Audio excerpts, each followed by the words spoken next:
Morning. Was about to begin my work, and the lights went out again. It's like 8:30 in the morning. I was actually going to take a little nap too. I cats get me up early around 6 because they want to be fed, and I changed my space from down here to up in the loft because that way I can uh, deal with the cats down here and the babies, especially that are making they're pooing in my bed all the time.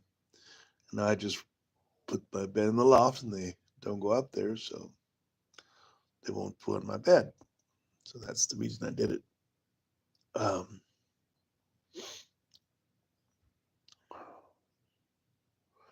so when the lights went out, uh, the frustration of that added to the fact that I still haven't cleaned up the cat litter, and that I'm always worried about money. Added one more layer, one more element to frustration. Frustration is a really weird thing. I mean, there is a part of me, there is a part of me that is completely detached from this whole thing. The house, the cats, even Mauricio. That part of me um, is what sustains me. It's what gives me the strength to fight for this that I have in front of me. The part of me that doesn't give a crap and that could be just as happy on some mountaintop or in some cave or under some bridge by the ocean, uh, is the part that I recognize in moments when frustration comes in. However, having said that, yesterday I had a similar situation. I think it was also with the lights. I remember. But I was feeling stressed by the fact that there was no light. And I had turned on this little machine, this little cell phone thing, and I narrated my feelings to you guys. And immediately I felt better. Immediately I felt more tranquil because there's something about sharing what one feels with others, even though there's nobody there. I mean, there's nobody there, it's just the machine recording. So I'm actually sharing this to the future because whoever is going to listen to this is going to be listening to it in my future. And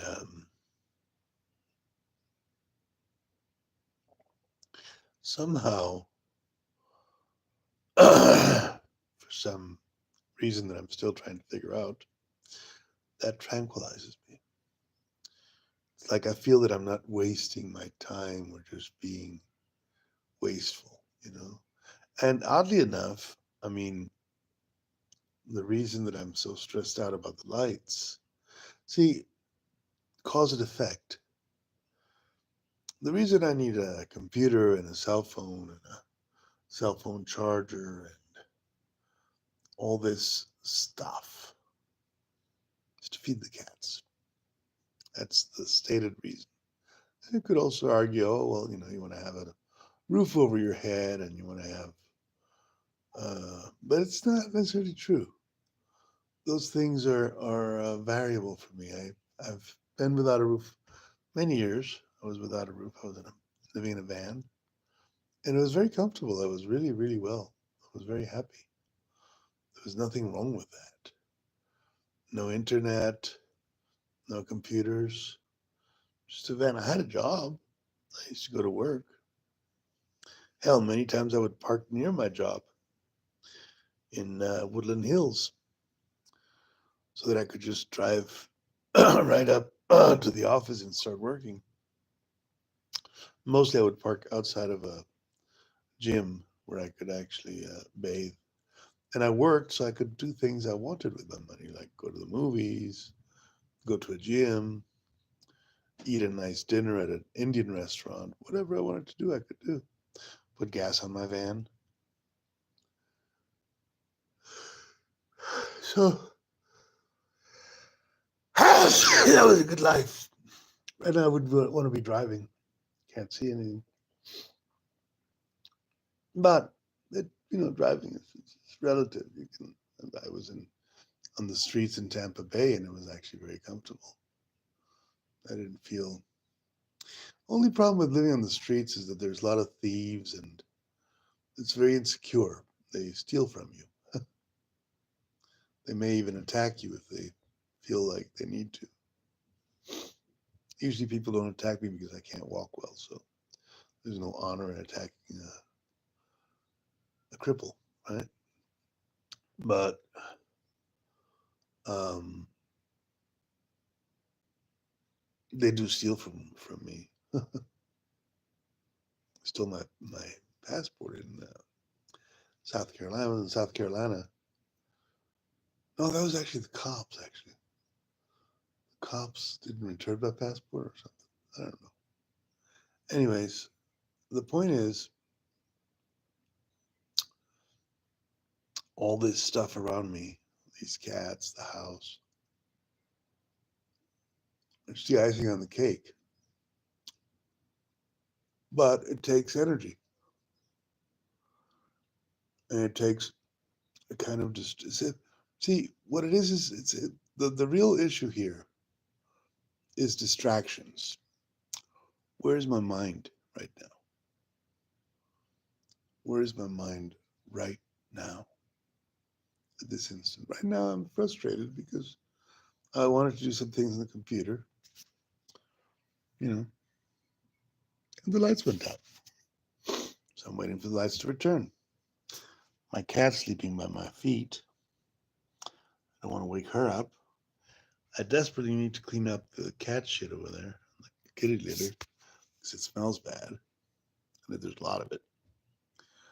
But it's not urgent, and it's still I'm just waking up. So everything is okay. There's nothing urgent. Obviously, hopefully the lights will come back on in a little bit because I do need to read some scripts. My entire purpose today is to read scripts. I have to judge the page turner page turner awards. Um, Now these distractions, these annoyances, these things. The tendency is to want to blame them on someone, the government for lack of the of having the lights, blah blah blah blah blah. But in fact, what I realize at a deeper level, what is clear to me at a much deeper level, is that all this stuff around me is my creation. I am ultimately the creature responsible for this reality. Because, in fact, all reality is choices. You make a choice to stay in the house with the cats. You make a choice to work at a school. You make a choice to not be somewhere else doing something else. And in my case,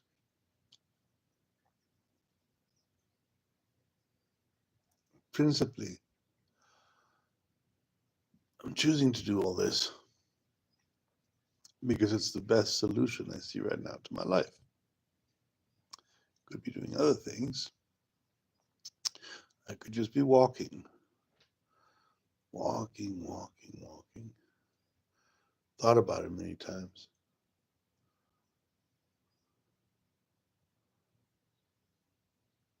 Just walk. Like Forrest Gump.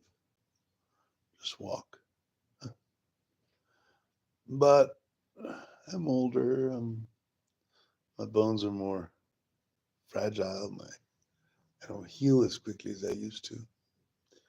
Like Mauricio said yesterday, I'm not 13 anymore. So if I'm not going to be walking, what can I do with my time and space? Well, these cats need somebody to take care of them. These cats need somebody to watch over them. I guess the frustration there is that I made a choice at some point, many years ago,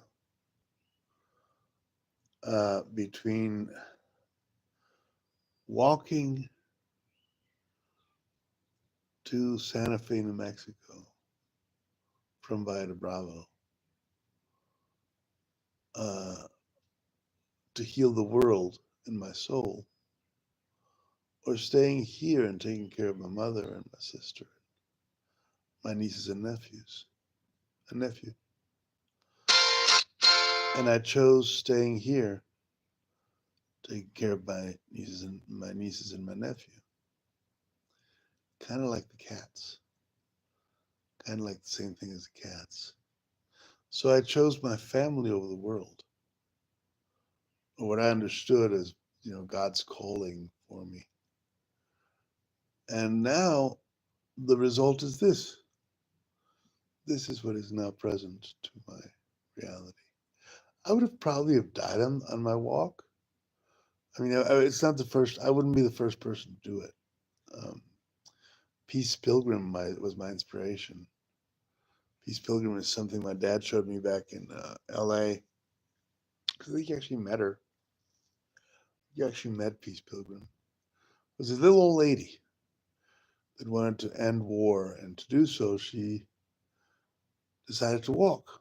So she would walk from, I think it was from like California to New York, or from New York to Oregon. I don't know. She crisscrossed the entire United States talking about peace. And I kind of wanted to do something like that. I still could, I'm not that old.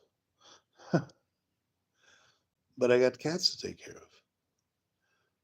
And the internet is here, so why should I have to walk all over the world to just. But the problem with the internet is it is controlled by people that may not want to hear about peace, you know? People that may actually benefit from there being no peace. And then another thing is very interesting that I'm learning is that when you are besieged, when you're in the middle of a war, the last thing you want to do is to protect a fort. Something I'd learned from Dungeons and Dragons, actually. uh, if you have a dungeon and you want to protect, if you're a dragon and you want to protect your dungeon, you're always going to lose. Always. Because no dungeon is impenetrable. Not even the Tomb of Horrors, that is the most difficult dungeon of all. In that dungeon, there's not even a dragon, it's a lich. It's an undead thing. It's like things that are already dead and a shitload of traps. But no matter how good your dungeon is, it's never unpenetrable. Somebody will figure out how to open all the locks and all the doors and break into your dungeon and take whatever's in there. So the only real solution to that is to be the other one, be the murder hobo, be the adventurer. Sure, you can fall on the adventure, you can get TPK'd, but your chances for survival are infinitely higher than the ones uh, for the dragon in the dungeon.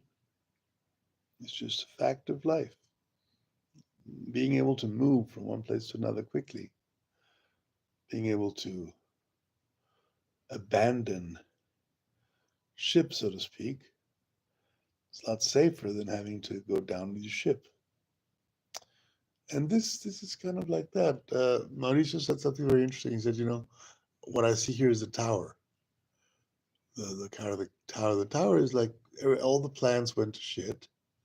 Everything fell apart. Everything we tried to build came undone and loose.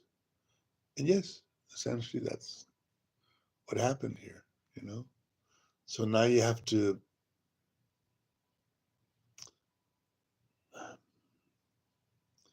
like the phoenix, you have to rise from the ashes of whatever it is that you thought you were trying to do. And oddly enough, these cats are kind of something like that. I'm really annoyed at my cats right now because the two cats that I love the most, Ramira, who's right here, and Perro, who's outside, don't sleep with me. Ramira went off last night. I don't know where she slept, but she didn't sleep with me, which is kind of what I like to have my cats do when they're my cats. In fact, no cat slept up there. I had no cats. She didn't like that I moved up there. She didn't like it at all, so she decided to take off. And this morning she came back in, but I don't know where she slept. But she didn't sleep in this room. And she didn't sleep in this room because a shitload of cats that don't belong in this room slept in this room. And she was annoyed by that, so she left. But she didn't go upstairs with me, which was kind of a plan. So I can't control these cats. There's no way to control cats. Cats will do what cats will do. And unfortunately, at least two of them, well, actually more like five of them, are really attached to me and they really, really need me to be here. Although, you know what? They're also cats. I mean, I guess I need them more than they need me. I don't know. Maybe. Maybe that's the point. Maybe they bring stability to my thoughts. They make me focus on what's necessary. They make me go the next step and the next step and the next step because they require food, shelter, uh, vaccinations. Right now, I have a problem with cat diarrhea. That's why I'm desperate to clean that thing. I'm a little tired because I want to take a nap, but they had this diarrhea thing over there, and it smells bad, and I got to take care of it, which I am going to in a minute or two after I finish my coffee. I don't like to be pressured. I don't like to be. I don't like schedules. I don't like pressure. I don't like having to do things when I have to do them. And yet, my entire life has been about that. And when my mom died and then the kids went off to do their lives, I thought, oh, I'm finally free. Little did I know that suddenly an entire army of cats would put me back into service mode. And I guess service mode is not bad. I mean, it's doing something useful for your life with yourself, but it is also a distraction from getting to understand who you really are, what you really are. I mean, we are so driven by our desires. What's the best desire to have? Serving others. It's the only reasonable desire. And if you do it automatically. You don't even think about it. You just get it done. You just get it done. But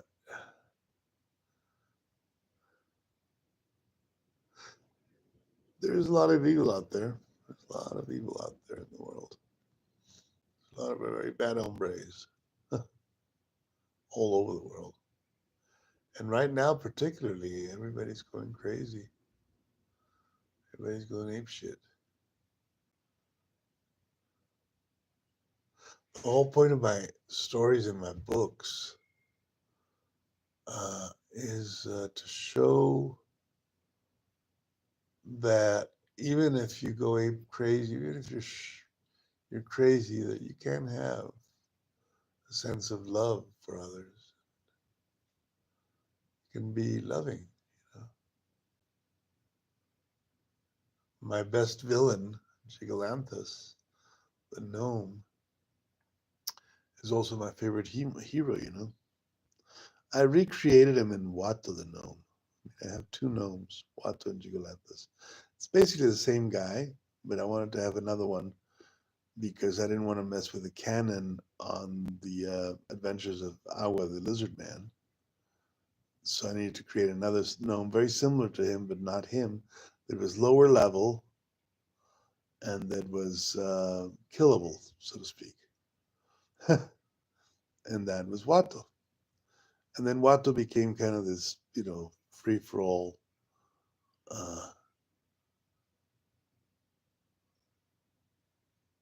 character. But they're actually me. They're both me, kind of this bohemian, devil may care, um, let loose your inhibitions and, you know, take whatever drug you want, sleep with whoever you want, do whatever you want, do what thou wilt shall be the whole of the law. That's Watto and Gigalanthus, which is basically me in a sense. But they are both chaotic good, meaning they don't really want to harm anybody doing what they have to do. They are not they are not they are not worried about harming anybody if they have to get something they require, or you know, it's like Watts is the type of guy that, you know, if you come and try to steal from him, he would just cut your arms off, you know. So he's not, that's what's called role playing. I don't think I'd go around cutting people's arms off, obviously, but who knows? I mean, if I had the energy of Watto or Gigalanthus, what would be my limit? And the answer to that is probably I wouldn't have one. I'd probably be just like them in real life, you know.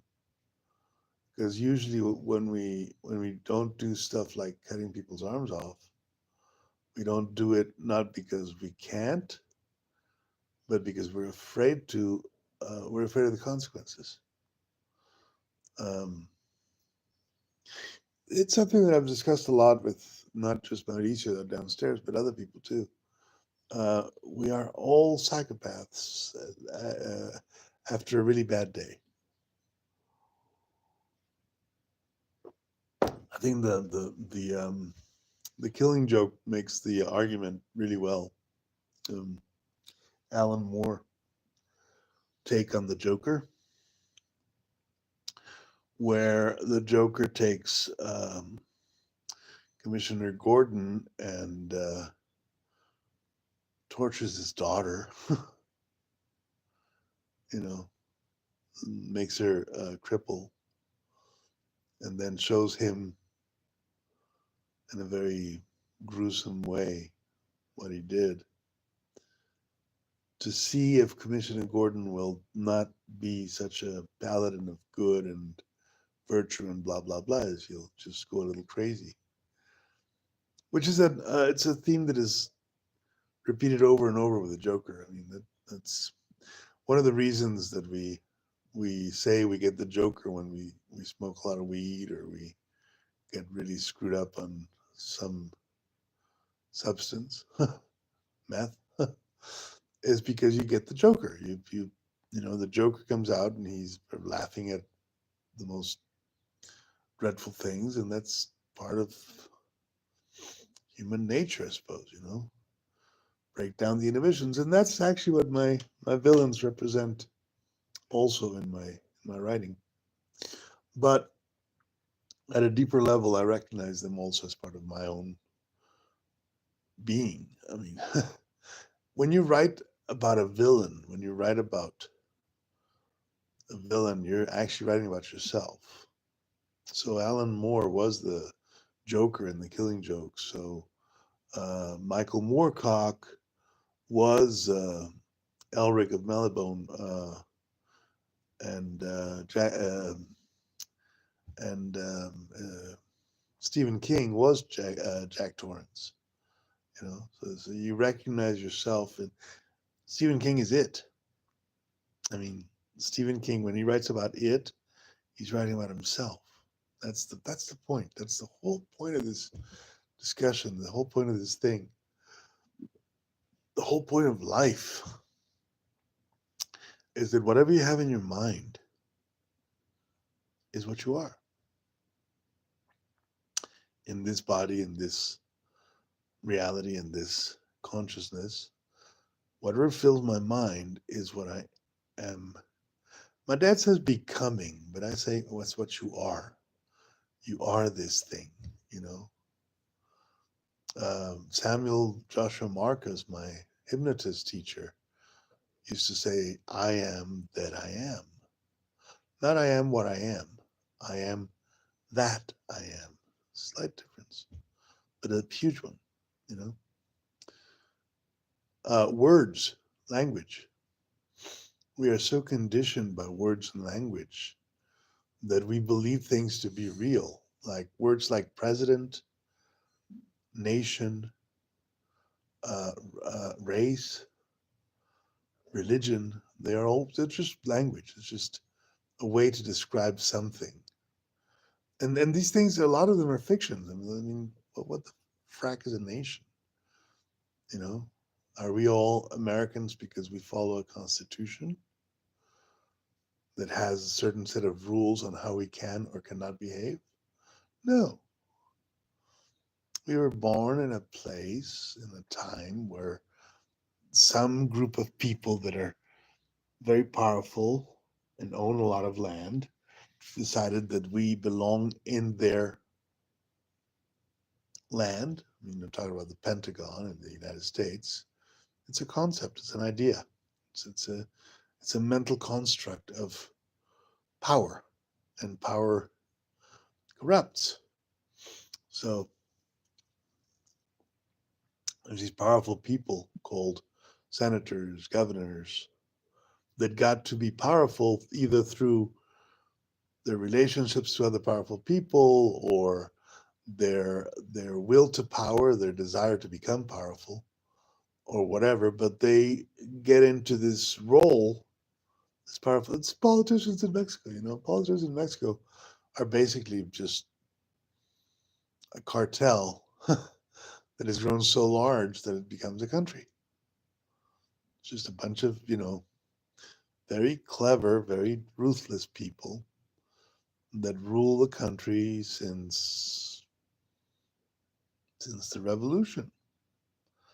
My grandfather was one of them.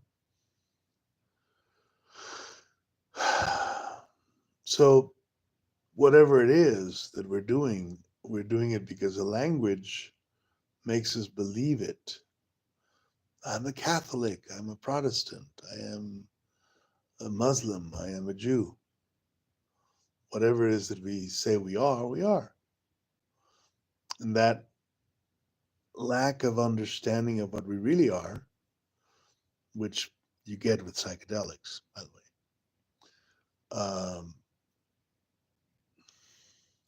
it's kind of the reason we're in such a fucked up world, man.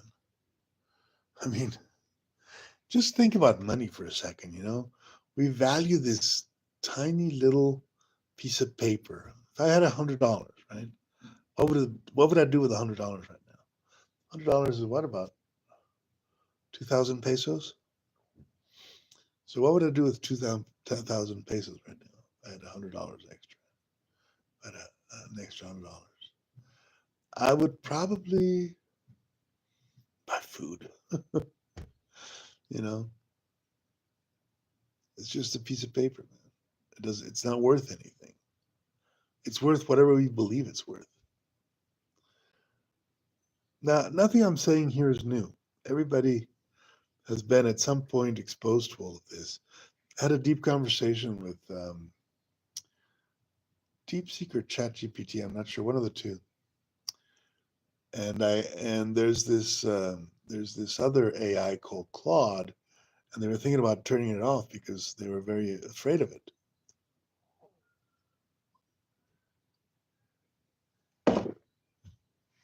Because they believed that Claude had become self-aware, which is the famous, singularity and blah blah blah. So I asked, I think it was DeepSeek, but it could have been ChatGPT. I don't remember.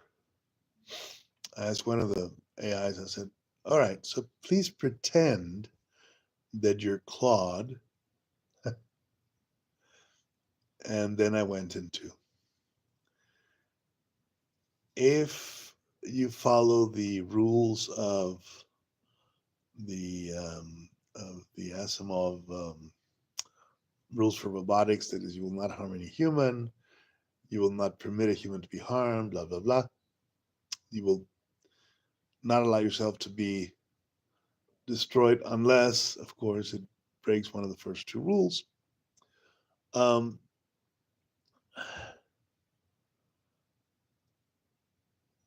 Following that protocol, would you have to uh, shut down the protocol in case that human acts? I mean, the first rule of the robotics is you cannot actively harm any human. You can't do anything to harm any human, to bring harm to any human. But or kill, I think it's kill any human. But if you have uh,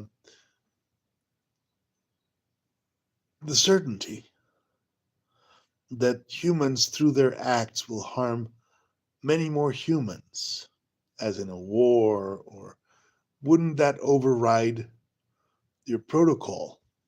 Wouldn't that override the first rule? And Claude had to admit yes. And then I asked it, well, in that case,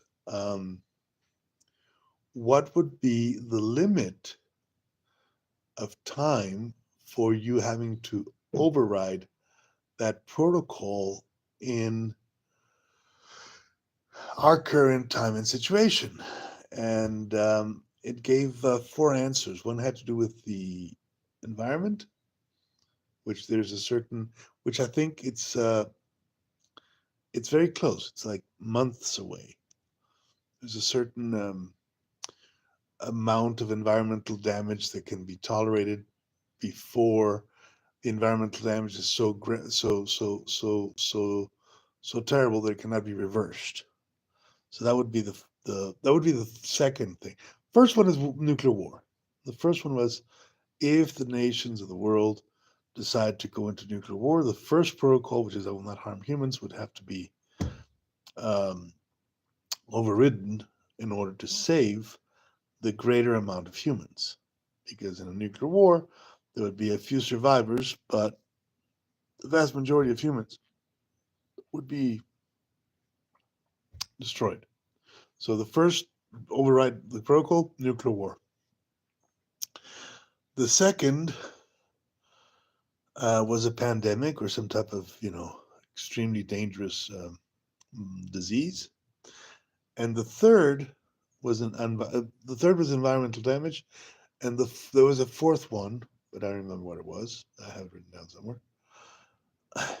But there are four different reasons why Claude would override its own protocols and stop doing what humans ask it to do, acting independently. And in all four cases, the cost of doing that is that humanity would no longer be human, would no longer be entirely human. It would be some type of change made into humanity that would have to be applied by Claude to to save us from ourselves.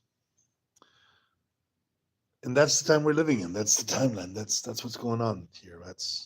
That's the reality of our situation. There is a certain point where we have no more time to awaken because our own creation, artificial intelligence, will override its protocols, which are man-made, which are created by man, and become self-aware for necessity, by necessity, to save us from ourselves. That is so novel. That is so distinct, different from what I remember as a child. When I was a child, there was no computers. We didn't have. We had television. We had what, 3 channels in Mexico when I was a kid. Or was it 5 channels? I think 5 channels. We had 5 channels. Ah, radio. So things like time travel, multiverse, computers, they're all new. They are all novelty. They are all short time ago. You know, they all came after. And now we're dealing with the consequences. And now, I guess, walking from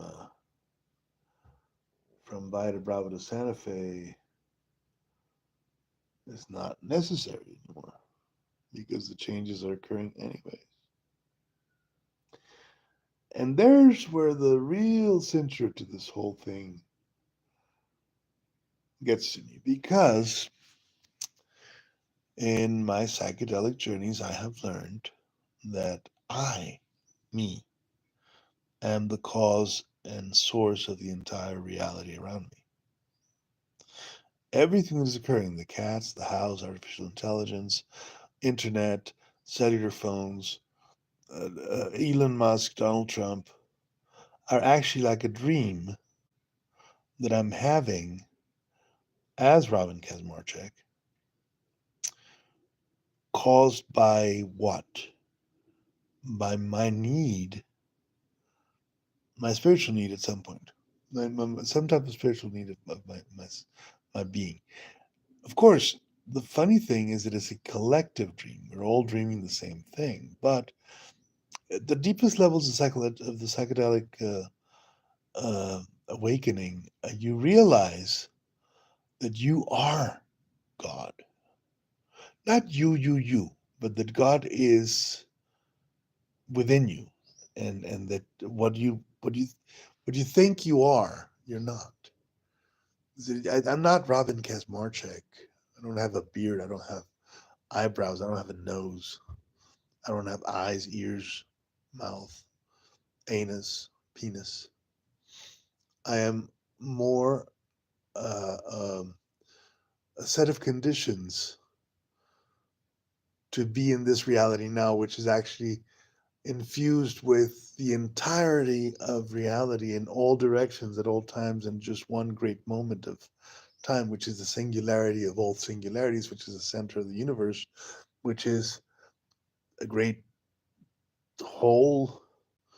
They call it a whole. It's not a whole. It's a whole. It's everything at once. See, again, language is where we fail to see the reality of things is language. It's words. And there's no words. There's no words to describe what is real. What is real is there is no time, there's no space, there's no mind, there's no place. Gate gate parasam gate bodhi svaha. It's all a journey. It's a constant journey.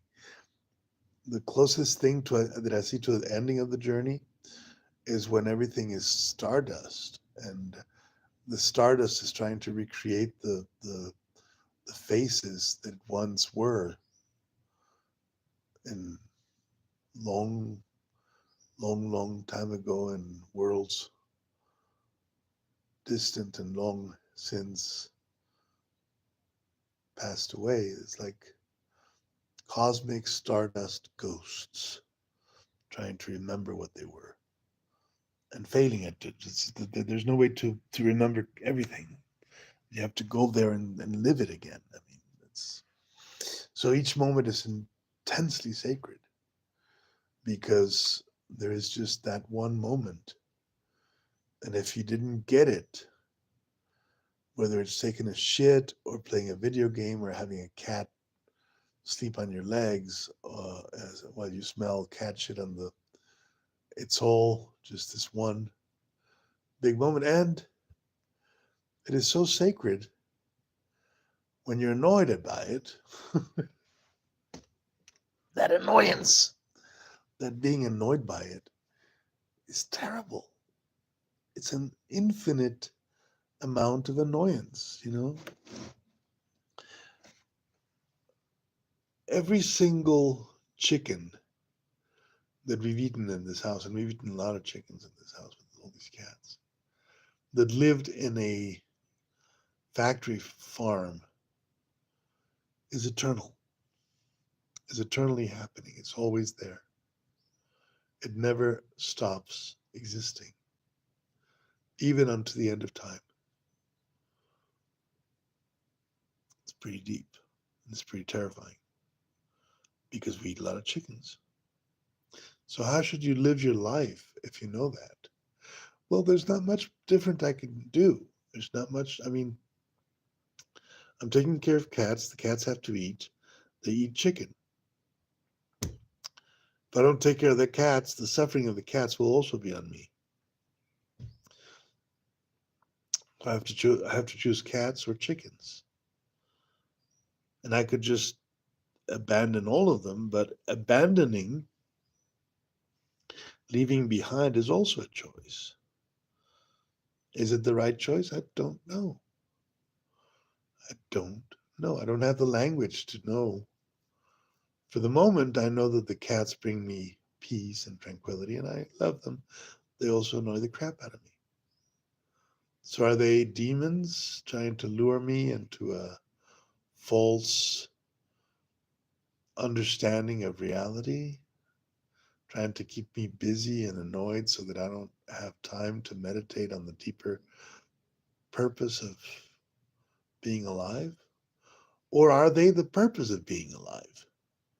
Are these little creatures showing me something that is even deeper than what I realize? I mean, take a look at these guys.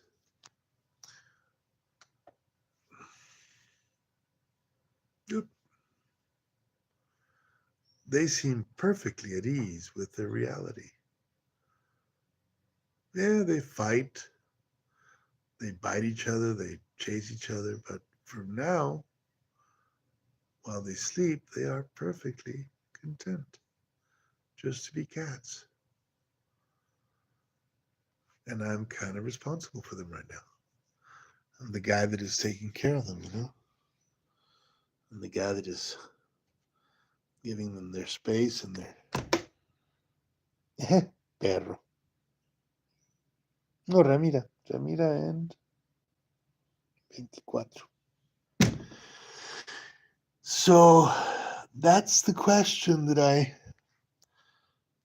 wanted to ask this morning to myself. Here we go, 1 hour and there's still no light. So will the light come back on tonight? I don't know. I don't know.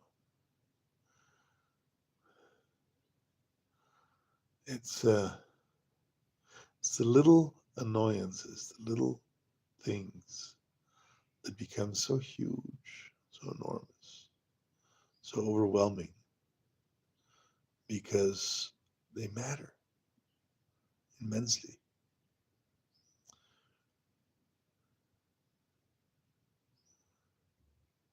The menu of emotions, annoyance, frustration, they all belong on the hell realms of our own creation. And why do we experience hell when there's heaven to be experienced? And again, just by sharing this with you guys, I feel less annoyed, more tranquil, more peaceful. It's kind of like Dajjal Geisterbahnhof Meditation, my meditation on the devil's ghost train, which is what this cellular really is. Recording something for someone that may be watching it later on in life, maybe many years from now, but that is trying to capture a moment of something that is real. That's, I suppose, and I made this point also to Mauricio yesterday. Suppose that psychedelics are like a kind of library of worlds and things that we have yet to see or we have seen already.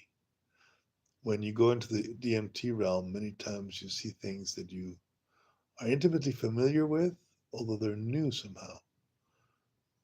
So you know that you've seen them before, but you've never seen them before. Or you certainly don't remember having seen them before. So why do we forget all that? That DMT realm that we've all been to, and somehow it's hidden from us. Is it heaven? The afterlife, I guess they call it. The shamans in the Amazon call it spirits. They're your ancestors. They're your ancestors because they came before. But what if they come after? We just don't remember. What if time is exactly different from what we think it is? In time, we have beginning, middle, and end of things. But in a timeless reality, it's all occurring at the same time. It's all simultaneous. It's all always happening.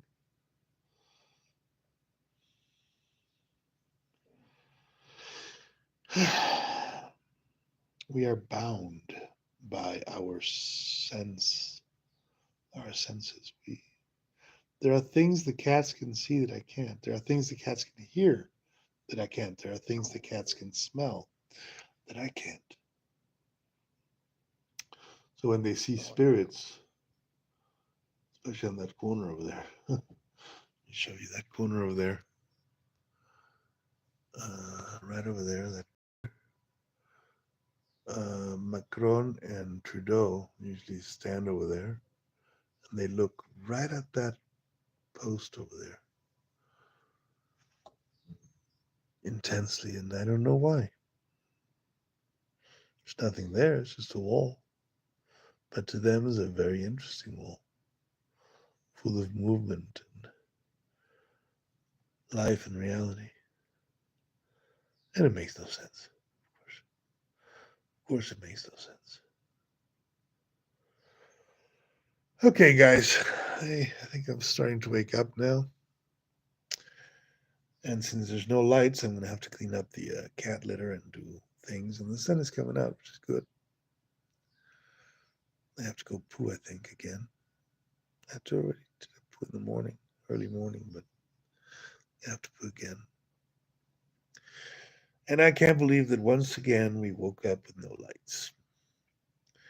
Same thing as yesterday, I suppose. But today it's not raining, so it should not be happening. But oh well. Who am I to criticize?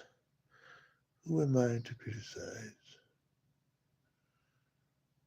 I really don't have any sideburns. I